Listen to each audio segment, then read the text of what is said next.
Hear Me Now, The Black Potters of Old Edgefield, South Carolina, is a re-examination of the stoneware industry that developed in the region during the 19th century.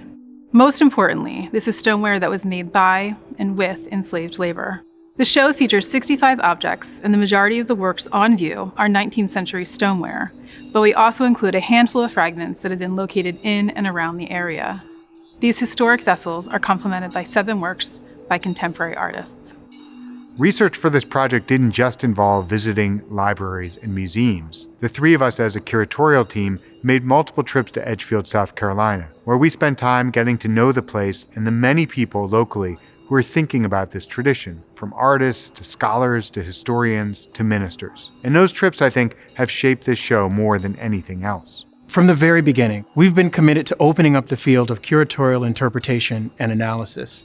So what you see on view here represents the coming together of an incredibly vast and diverse array of expertise and knowledge from a host of partners. Edgefield stoneware developed in the western part of South Carolina, a region along the Georgia border, and an area of tremendous natural resources. This industry developed to provide vessels for food preparation and storage to meet the needs of the plantations that were growing concurrently in South Carolina during this time. Edgefield played an outsized role in the political and cultural tensions that gripped the country during the 19th century. Though a relatively small place, Edgefield was at the center of this country's most heated debates about slavery and freedom. And what the region has is clay. And that's the reason this all starts here, because of this geology and these natural resources. People have used this material for centuries, and in the show we gesture toward this long history by including a work by a 16th century Native American artist. We have a number of aims of the show, and of course, we want to bring these objects to new audiences. In addition, we hope that we can really foreground the fact that these were objects of industrial slavery and what that means and what kinds of objects are being produced and how they were produced, putting these narratives within the larger context of the stories that we tell, both in the American wing, of course, but also in the larger histories that we tell in the museum. When we imagine slavery, we typically imagine the cotton plantation or tobacco or sugar. And industrial slavery, as we see in Edgefield, operated on a completely different level. And it really was, in some ways, an early system of factory level production that's happening under the banner of slavery. The other thing about this material in particular is that it's an incredibly subtle material because on the one hand, it requires massive amounts of labor and energy. But at the same time, there are these incredibly subtle levels of wisdom and skill that are also required, which makes these objects incredibly interesting to me.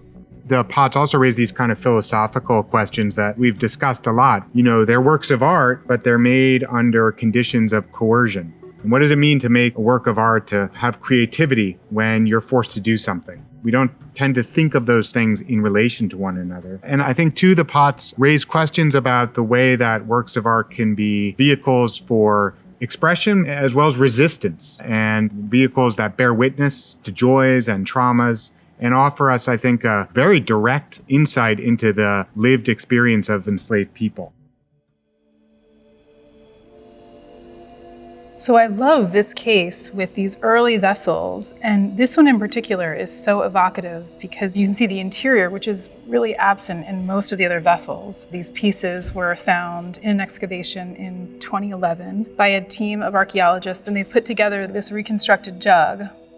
It wasn't until George Kalfas and his team conducted their dig that they discovered just the scale and the size of the kiln. And that, of course, tells us quite a bit more about the scale of production. We know that this is one of the earliest sites manufacturing stoneware in Edgefield. And so even at that very early moment, we know that their ambitions were great. And we also know that the amount of labor required to sustain that kind of pottery site was also present. Jason, Ethan, and I have spent a lot of time at different sites where there are literally thousands of pieces underfoot. But it's very different to see somebody put these fragments back together. And this object to me represents the potential of the information that we might be able to glean if some of these other sites were excavated properly.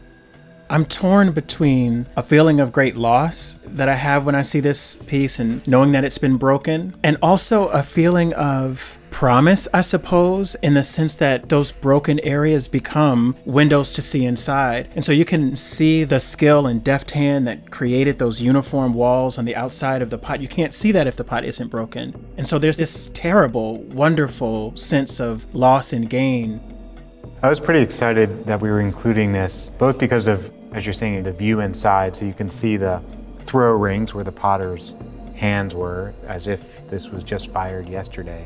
But also because I think something we've talked about, which is the poetry of the missing pieces, almost as an image, a symbol, a metaphor for the show as a whole. But there are still many absences in our understanding and the historical record in the archive, starting with the name of the person whose hands we actually see, whose name is unrecorded. It's an interesting moment where, in one sense, you think of the museum as a place that holds perfect works in place. And here's a moment where we're holding space for a work that is, by its very nature, imperfect. And it offers us so much more information because of that, because of its imperfections, because it's broken.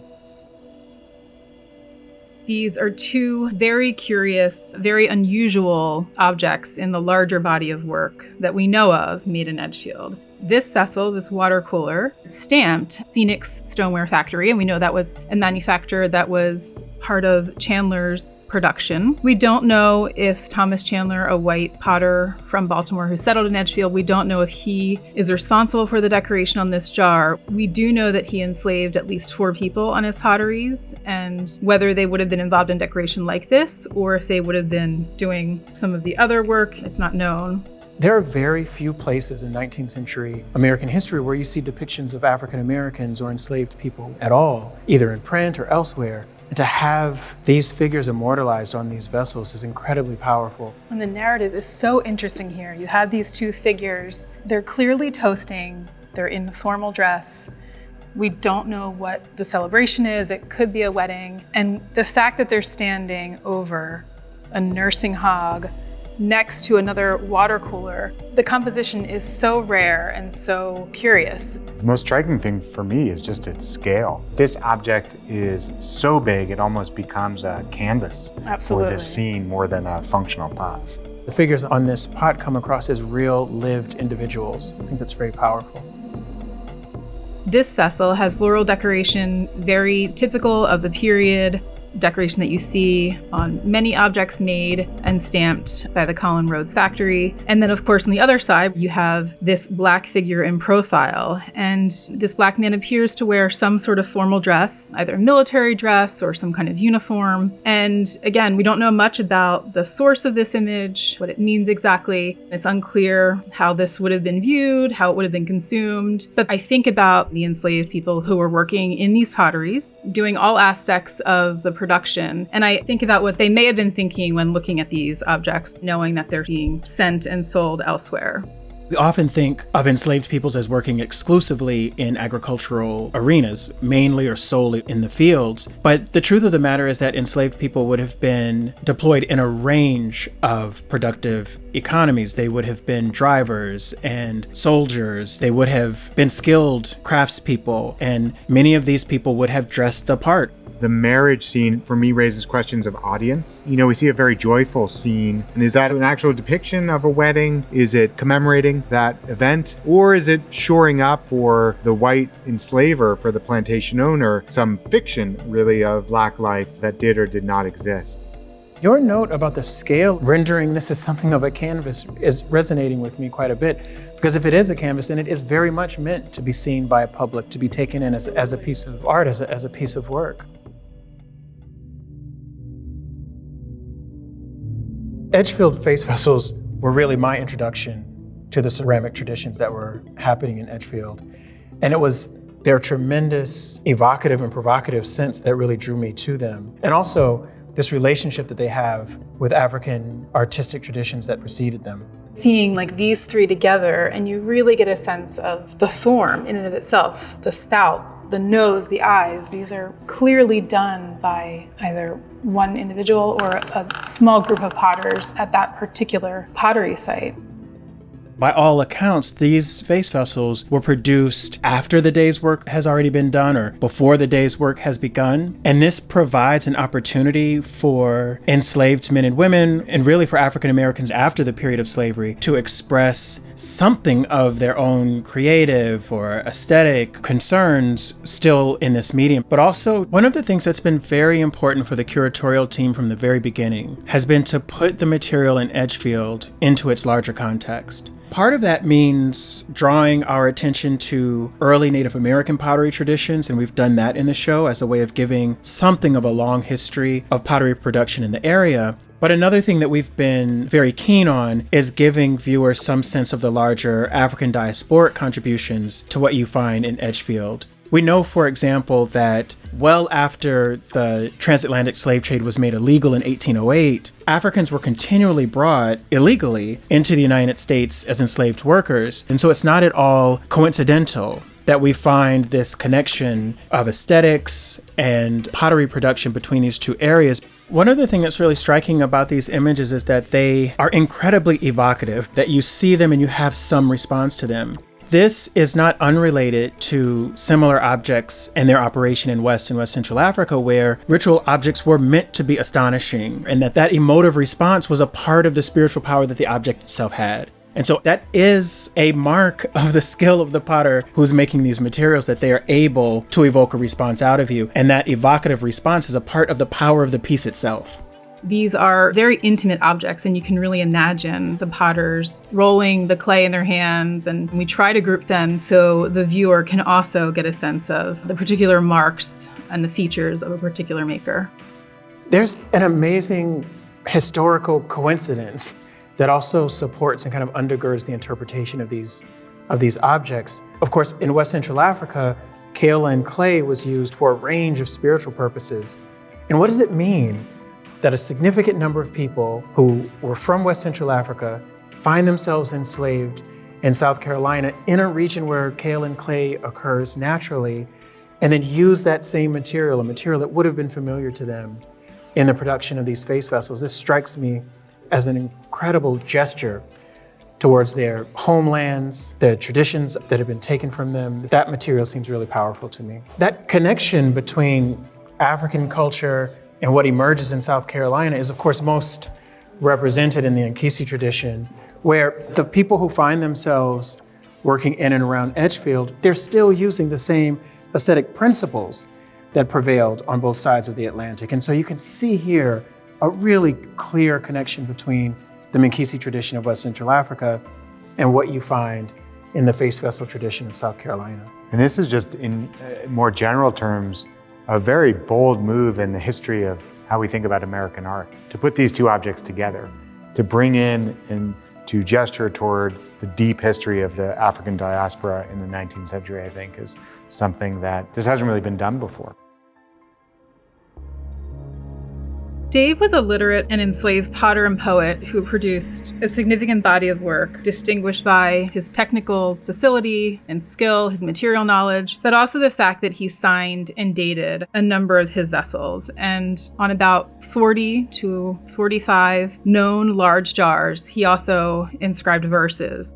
The earliest known piece by Dave that we know of is a piece dated 1834. And significantly, this is the year that South Carolina passes a very harsh anti-literacy law. But here you have this potter who's working over a period of 4 decades, who's signing his works and showing his literacy and his intelligence and his wit in a very prominent way on the surface of these objects. So this declarative act of authorship, but also of resistance.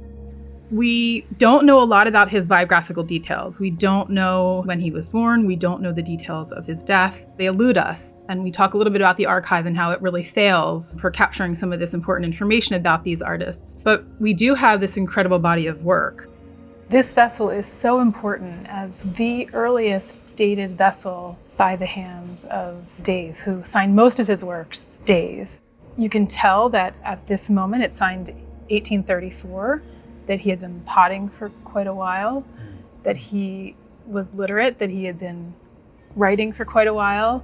And it's such an important touchstone in his larger body of work. For an enslaved person to be literate, And then to be signing in such a bold way is really remarkable. Handwriting itself was a powerful form of communication during the 19th century. Not just literacy, but the power that one had over their pen. And so part of what we're seeing is not just a bold statement about literacy, but also that this is a practiced hand at writing as well. And that also comes through in this piece. And what you also see, particularly in comparison to the later poems, which are more deeply incised, is the tentativeness of the inscription, how the glaze has settled, but it's almost hidden. You have to look for it. And of course, we imagine, as you're saying, Adrienne, the stakes, the context in which this was made, and the precarity is a word we've used to describe those circumstances. One of the things that we've been talking about from the very inception of this exhibition is to celebrate Dave's place as part of the larger ceramics history in the country, but also to celebrate his role in part of the literary history of the country. And if we think about Dave as both a potter and a poet, to take seriously these verses as examples of 19th century literary production. The most poignant of the verses we know from 1857, when Dave says, "I wonder where is all my relation, friendship to all and every nation." It is a poem that for me ranks in the history of American letters, is a cousin to the writing of other formerly enslaved people of that time, Frederick Douglass, for example, where Dave is grappling with the fate of his lost family. As in all great poems, there's a note of ambiguity here. Is he wondering about his children, his partner? Is he wondering about deeper ancestors, about the past? It is a verse that, to me, bears witness to the trauma of slavery. And in that second line, friendship to all and every nation, we see something that Dave does often, which is defuse the charged opening with almost a line that calms things down. And the every nation point seems resonant in the turmoil of 1857, too. Dave is always on the razor's edge of doing something illegal, and in order to keep writing, you always have to have this sort of escape valve for the potential white reader who might question what you're doing. It's almost unimaginable to think that Dave, in the act of writing, is committing a criminal act, but is also ruminating on the condition of slavery at the same time. This writing is for his time and his moment and his generation, to be sure, but it's also there for us. It's meant to stand the test of time and makes this piece incredibly powerful. There's a way in which the verse, "Where is all my relation," speaks very personally to the experience of Dave as well. But in another sense, this whole show is in one way a gesture towards trying to answer that question, that all of these pieces, including the contemporary works, the historical ones, these are all, at least in part, an attempt to answer some of that question, the relationship between this work and everything that surrounds it in this show. I think one of the striking things about Edgefield, and something that points to the resonance of this work today, are all the artists from across the country working in different places, working in different materials, who are responding to Dave specifically, also the face vessels, and to the story of Edgefield. And really, the artist who sort of kicks off the contemporary interest in Dave is the Astor Gase, whose signature series is shown here. The Astor speaks about the sense of connection that he felt as a contemporary Black potter in finding this other remarkable figure from the history of ceramics, a history that rarely includes the work of Black artists. The Astor was really the first contemporary artist to be interested in Dave and to begin to explore the meaning of his poetry. Here, just like Dave signs his work, the Astors etched his name in clay and dragged his finger down, making a large cut through the clay body. I think there's a lot to be said here for the physicality of the signing. It gives you a sense of just how difficult and deft the hand needs to be in order to sign a piece like this, that then brings us into the mind of Dave the potter as well, and how difficult it is to do that. And then also to inscribe not only a name, but also poetry in the case of Dave. And you get the sense that he's really embracing this material. I mean, there's no question about what we're looking at, right? This is clay, and you can see his fingerprints in it, and the materiality really comes through so strongly when you're looking at this work. Across the contemporary work in the show, you see large scale as a defining feature, as a through line. And part of that for me is about, in a very direct and explicit way, making this historic work visible, inserting it into the canon of American art history through works that you can't walk past. They're too big not to see. And I see that in Simone Lee's piece. I see that in Woody Diothello, Robert Pruitt, and of course Dave went big too. So there's something about that connection around scale. And then you see people were responding to different sides of the Edgefield story that we've brought up, making work that brings together the different strands of the story to show how these are clay objects with South Carolina, with the African diaspora in their DNA. And for me, in that sense, the artists are not just intervening and making visible the story, but also building knowledge about it and thinking about what it has to say about Black experience today. In this case, Simone Lee is referencing very directly one of the face vessels in the show, but blowing it up and covering it in this white slip and covering it in cowrie shells. As I'm standing here up close, I notice how toothy the cowrie shells are, which points back to the face vessel tradition. The color white pointing back to kaolin and kaolin clay. But something happens when you move it up to scale. The importance of those vessels is magnified when you see it under Simone's hand in this way.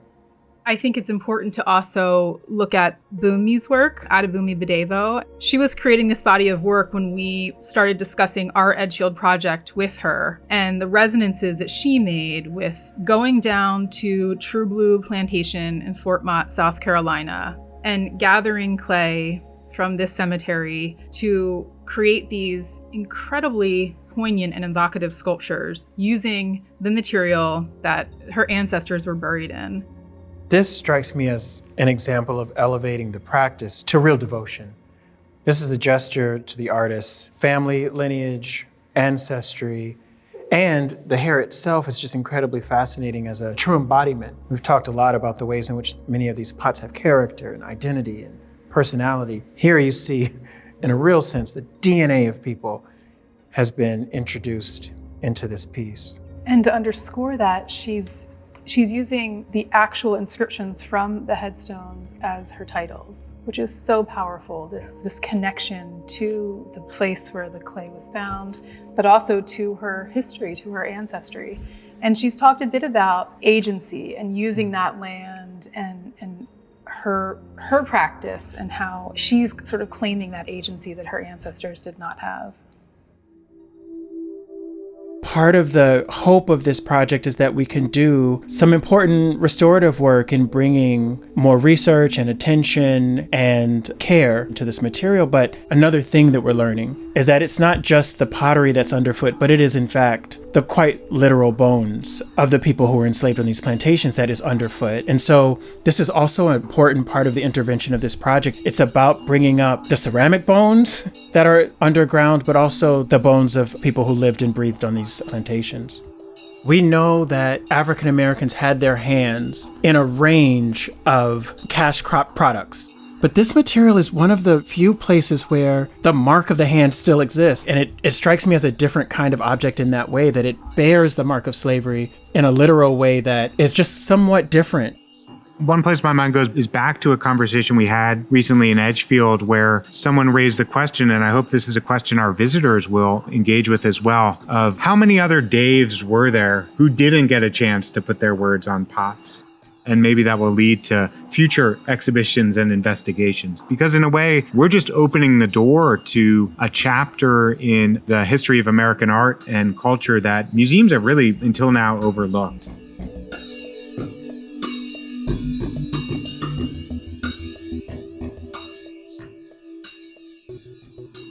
Many friends and colleagues contributed to the success of this project, both here at the Met and beyond. I'm very grateful to the curatorial team behind this exhibition. Under the leadership of Sylvia Yont, Lawrence A. Fleischman, curator in charge of the American wing, and led by Adrienne Spinozzi, in close partnership with Ethan Less and Jason Young. Thank you, Adrienne, Ethan, and Jason, for your sensitive and thorough scholarship on these important artists. On behalf of the Met, I'd like to extend my sincere gratitude to our incredible donors, including Catherine Ploss Salmanowitz, the Met's Fund for Diverse Art Histories, the Terra Foundation for American Art, Anthony W. and Lulu C. Wong, the Peter J. Sharp Foundation, the Henry Luce Foundation. For their support of the related education programs, my thanks are owed to Thelma and A.C. Hutchins. The outstanding and long overdue scholarship provided by the accompanying catalog was made possible by the enduring generosity of the William Cullen Bryant Fellows of the Metropolitan Museum of Art. Thank you very much indeed to the group's members for their support of this and so many other American Wing publications. I'm also grateful to Bridget and Al Ritter for the additional support of this publication. Both the Decorative Arts Trust and Esther Goldberg made key gifts during the exhibition's development that shaped its final interpretive vision, and for that we are profoundly appreciative. On behalf of everyone at the Met, thank you for joining us.